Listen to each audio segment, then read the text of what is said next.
materinya dari Anda semua. Anda buat makalah bersama, ya, makalah keroyokan. Jadi kalau kita katakan 15 topik, nanti akan saya kirim topiknya ke grup, ya, topik-topiknya. Nanti tolong komti A, B, C itu siapa saja topik itu. Jadi untuk sampai 15 kali pertemuan semuanya membahas. Bisa jadi satu topik bisa 5 orang tuh ya. Tapi tidak apa-apa karena materinya sama. Bisa 5 atau mungkin 6 orang. Ada yang 6 orang terpaksa. Tidak apa-apa. Jadi topiknya nanti kita membahas dari sejak manusia.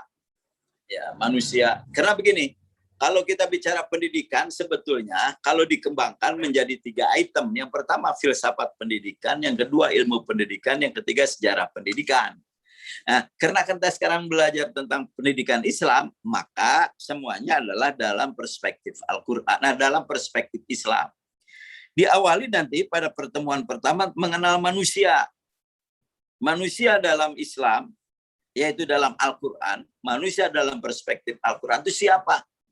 Karena Al-Quran menggunakan kata-kata dalam Al-Quran itu. Manusia itu sangat banyak. Ada Bani Adam, ada An-Nas, ada Al-Insan, ya, dan seterusnya. Ada beberapa istilah. Itu satu sama lain punya topik yang berbeda, punya makna yang berbeda. Kemudian yang kedua, manusia ini kan sebagai makhluk pedagogi, makhluk pendidikan. Seperti apa dalam perspektif Islam? Karena pendidikan itu ya untuk manusia. Pendidik dan peserta didik adalah manusia. Nah, pahami seperti apa manusia sebagai makhluk pedagogi. Nah, nanti baru kita masuk kepada ilmu pendidikan, tapi lebih cenderung yang bersifat filosofis, tidak kepada hal-hal yang praktis. Ya. Pertama, fahami apa itu pendidikan Islam. Apa bedanya dengan pendidikan konvensional? Ya, itu harus dipahami. Yang kedua, kalau sudah tahu apa itu pendidikan Islam, maka apa tujuan pendidikan Islam? Ya. Ada para ahli pendidikan Islam mengatakan tujuan pendidikan Islam ya sama dengan tujuan Allah menciptakan manusia. Itu liya'budun, agar dia beribadah dalam hidup ini. Atau ada yang mengatakan berdasarkan Al-Quran Allah menciptakan manusia itu adalah ya itu tadi antara khalifah, sebagai khalifah fil ardh, ya, menjadi makhluk yang menguasai dan memelihara alam semesta. Nah itu. Kalau sudah kita paham tujuannya, baru kita masuk kepada siapa yang akan mengajar. Yaitulah pendidik. Siapa pendidik dalam Islam? Apa kriterianya? Persyaratan pendidik dalam Islam itu apa? Ya. Kemudian yang kedua, siapa yang mau didik? Ya, peserta didik. Siapa peserta didik? Apa yang harus dilakukan sebagai peserta didik? Seperti apa akhlak pendidikan? Nah, sekarang tujuan pendidikan ke sana kan harus tercapai dalam proses pembelajaran. Nah, kemudian kita masuk kepada kurikulum. Ya, prinsip-prinsip kurikulum ya, bukannya Anda membuat kurikulum SD begini, bukan. Apa prinsip-prinsip kurikulum di dalam pendidikan? Nah, ini lebih cenderung kepada filosofisnya ya. Kemudian kalau sudah kurikulum, medianya apa? Apa fungsi media? Nah, dalam perspektif Islam seperti apa media? Kemudian kurikulum. Ya. Demikian juga kurikulum bukan bicara kurikulum SD, tapi kurikulum itu dalam perspektif filosofisnya, ya, dalam perspektif Islam secara filosofisnya, kurikulum itu untuk apa? Dan dasarnya harus memenuhi apa kurikulum itu, ya. Isinya tentang apa saja gitu secara prinsip-prinsipnya. Baru kemudian kalau sudah kurikulum, kemudian media, metode itu beragam, tapi juga lagi-lagi metode itu bukan kepada yang bersifat praktis, tapi metode yang berorientasi kepada filosofis. Ya, metode itu untuk apa adanya? Dan metode seperti apa? Apa semua hal yang disebut metode boleh dalam perspektif Islam? Nah, itu juga yang harus difahami di dalam perspektif pendidikan Islam. Nah, baru kemudian terakhir evaluasi. Nah, evaluasi itu untuk siapa? Apa prinsip-prinsip evaluasi dan untuk siapa evaluasi itu dilakukan dan untuk apa? Nah, itu ya, antara lain seperti itu yang harus Anda buat nanti. Nah, kalau kemudian baru masuk kepada sejarah. Sejarah pendidikan Islam. Itu harus diawali tentang masuknya Islam ke Nusantara itu kapan. Ya. Dalam buku-buku belakangan ini banyak muncul. Ya. Bahkan di sekolah saya pernah dulu di PGA, saya pelajari Islam datang ke Indonesia abad 13 yang dibawa oleh para Gujarat, para pedagang dari Gujarat. Pedagang dari Gujarat itu kan India. Nah, bagaimana dari India kok bisa menyebarkan Islam? Padahal India terkenal dengan Hindu. Nah, gitu kan? Nah, apa iya? Padahal abad ke-13 itu sudah berdiri kerajaan-kerajaan Islam. Mustahil Islam baru datang kemudian sudah berdiri kerajaan, gitu kan? Nah, nanti baru sudah tahu masuk Islam kapan, ya. Ada paling tidak ada 3 teori tentang masuknya Islam. Ada teori Arab, ada teori Cina atau teori Aceh, atau juga ada teori yang terakhir tadi adalah teori Gujarat, teori India. Ya. Nah, kemudian pendidikan Islam. Islam itu sudah melaksanakan pendidikan jauh sebelum Indonesia lahir. Dulu kan tidak ada Indonesia sebelum merdeka.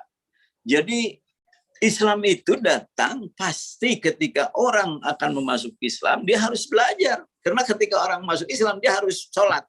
Sholat itu dia bisa sholat, harus baca Quran. Baca Quran ini akan bisa kalau dia belajar. Maka pendidikan itu sudah berkembang. Nanti lembaga-lembaga pendidikan Islam tradisional Anda bisa bahas.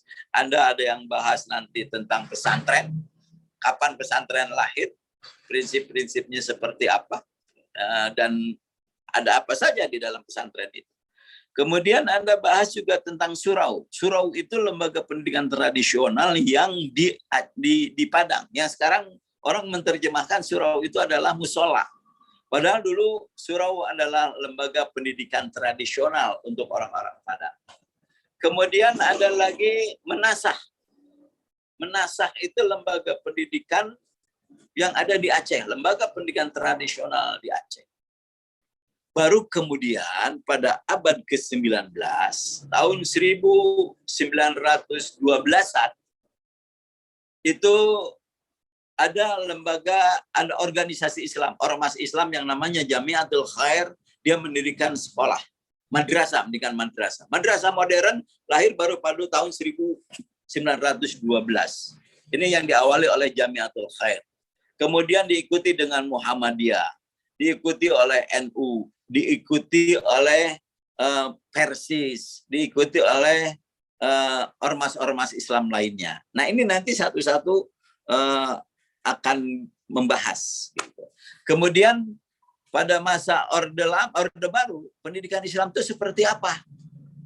Makanya nanti fokusnya ada pada tahun 1975 itu ada lahir yang namanya SKB 3 Menteri. Menteri Dalam Negeri, Menteri Pendidikan, dan Menteri Agama. Bukan SKB yang baru kemarin itu yang sampai sekarang dipermasalahkan.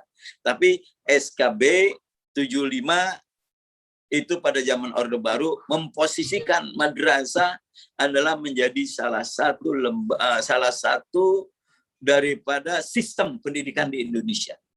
Nah, gitu ya. Nanti kemudian Anda membahas juga seperti apa pendidikan yang dilakukan oleh NU, oleh Muhammadiyah, oleh Persis, oleh PUI dan sebagainya.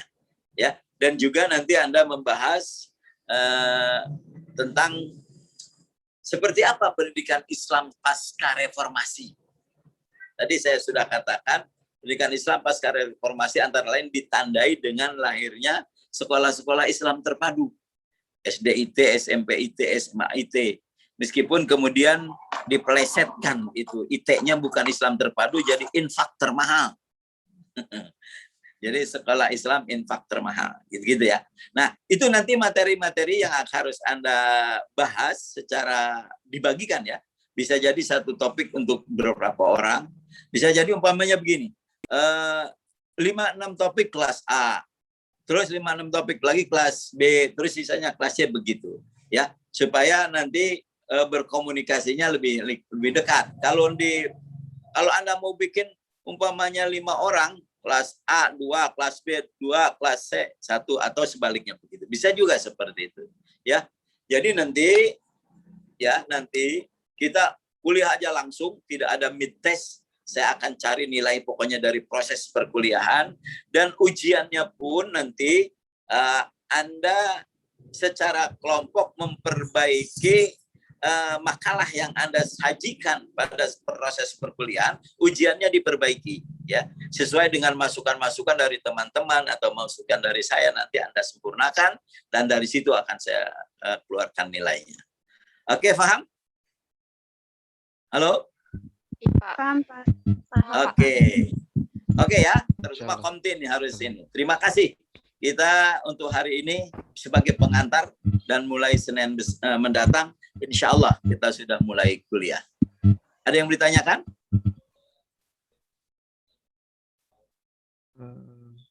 Halo? Berarti hanya satu makalah saja, Pak? Tidak ada.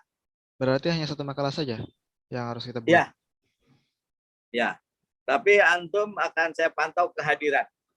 Saya mohon kalau antum, ya, Anda semua nanti hadir, jangan cuma Anda hidupkan kemudian ditutup wajahnya, Andanya pergi.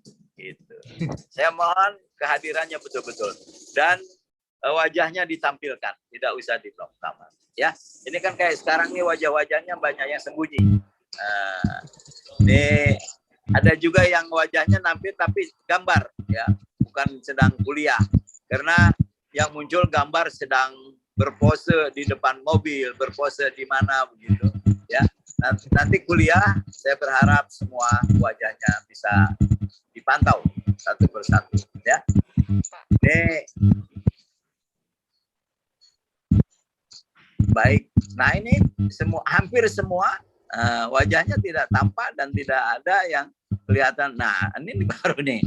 Ada Indah nampak sedang mengikuti, kemudian ada Lisa, kemudian ada siapa ini? Zeila apa Zelia? Zeila nampak sedang mengikuti. Tapi yang lain belakang kayaknya sudah ini banyak juga yang mengikuti sekarang. Alhamdulillah.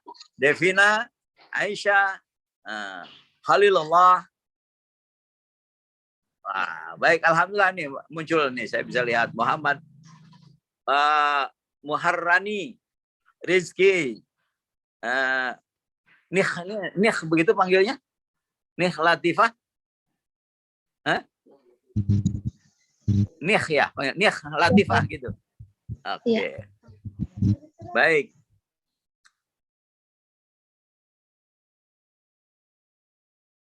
Devina, gadis betul sudah. Juwita, Anida, Hikmah, Adila, Dinda. Nih hari ini entah kemana nih, masih tidur jangan-jangan. Nuraini. Kemudian ini Bekeh. Afian, kemudian Airinida, ini yang menghubungkan kita semua. Terima kasih Airinida. Anda sudah bisa menghubungkan kita semua. Baik ya, kita akhiri kuliah kita. Ya, baik, kita akhiri untuk kali ini. Nanti akan saya upload di grup ini tentang topik-topik yang harus dibahas masing-masing. Nanti tinggal membagi. Baik, terima kasih.